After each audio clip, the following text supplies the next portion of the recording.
I praise you because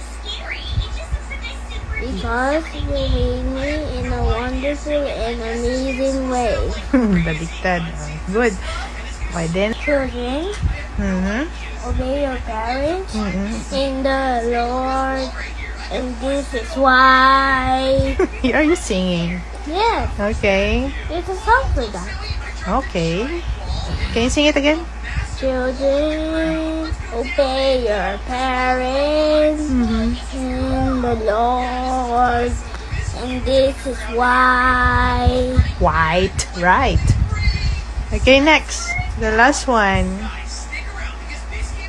What the brother? Yes, What is it? The Proverbs. brother, The Proverbs. There is a friend.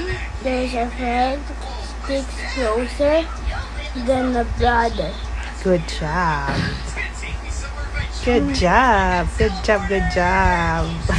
Say what book and chapter and verse, and then you will recite it. The verse. Okay? Let me hear Ephesians chapter 6 verse 1. Hey, do it. Ephesians chapter 6 verse 1. One. It's This children, obey your parents in the Lord, and this is why.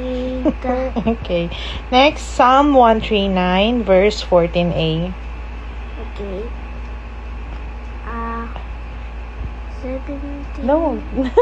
I I praise praise you because you made me in amazing. an amazing and wonderful way. Again, Psalm chapter 139 verse 14a is I I praise you. praise you because Mm-hmm. you made me in a wonderful and amazing way. Okay, then Proverbs chapter 18 verse 24. There is There is somebody, a friend. a friend who sticks closer than a brother. Good job. High five again.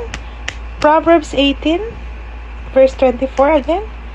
There is a friend. There's a friend who sticks closer than a Then brother. good job. It's almost going to done. It's done.